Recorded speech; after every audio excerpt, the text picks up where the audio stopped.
ಆತ್ಮೀಯ ಎಲ್ಲ ವಿದ್ಯಾರ್ಥಿಗಳಿಗೆ ಆತ್ಮೀಯವಾದ ಸ್ವಾಗತ. ಇಂದು ಪೈಥಾಗರಸ್ ಪ್ರಮೇಯದ ಬಗ್ಗೆ ತಿಳಿದುಕೊಳ್ಳೋಣ. ಇದು ಲಂಬಕೋನ ತ್ರಿಭುಜಗಳಿಗೆ ಮಾತ್ರ ಅನ್ವಯಿಸುತ್ತದೆ. ಯಾವುದೇ ತ್ರಿಭುಜದಲ್ಲಿ ಒಂದು ಕೋನವು 90 ಡಿಗ್ರಿ ಇದ್ದರೆ ಅದನ್ನು ಲಂಬಕೋನ ಎನ್ನುವರು. ಇಲ್ಲಿ ಪಿ ಕ್ಯೂ ಆರ್ ತ್ರಿಭುಜದಲ್ಲಿ ಪಿ ಆರ್ ವಿಕರ್ಣವಾಗಿದೆ. ಪಿ ಕ್ಯೂ ಮತ್ತು ಕ್ಯೂ ಆರ್ ಉಳಿದೆರಡು ಬಾಹುಗಳು. ಈ ಚಿತ್ರದಲ್ಲಿ ನಾವು 3 ವರ್ಗಗಳನ್ನು ಕಾಣಬಹುದು. ದೊಡ್ಡ ವರ್ಗವು ವಿಕರ್ಣ, ಉಳಿದೆರಡು ಬಾಹುಗಳು.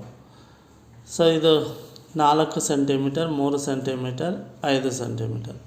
4ರ ವರ್ಗ 4 4 16 ಚೌಕಗಳು, 3ರ ವರ್ಗ 3 3 9 ಚೌಕಗಳು, 5ರ ವರ್ಗ 5 5 25 ಚೌಕಗಳು. ಇಲ್ಲಿ 16 ಮತ್ತು 9 ಚೌಕಗಳನ್ನು ಕೂಡಿಸ್ಕೊಂಡಾಗ ನಮಗೆ 25ಕ್ಕೆ ಸಮ ಆಗ್ತದೆ. ಲಂಬಕೋನಕ್ಕೆ ವಿರುದ್ಧವಾಗಿರುವ ಬಾಹುವನ್ನು ವಿಕರ್ಣ ಎನ್ನುವರು. ಲಂಬಕೋನಕ್ಕೆ ವಿರುದ್ಧವಾಗಿರುವ ಬಾಹುವನ್ನು ವಿಕರ್ಣ ಎನ್ನುವರು.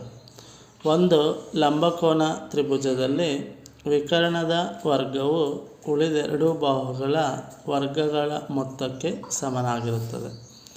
ತ್ರಿಭುಜ ಪಿ ಕ್ಯೂ ಆರ್ನಲ್ಲಿ ಪಿ ಆರ್ ವಿಕರ್ಣವಾಗಿದೆ. ಆದ್ದರಿಂದ P R square equal to P Q square plus Q R square. ಎಲ್ಲರಿಗೂ ಧನ್ಯವಾದಗಳು.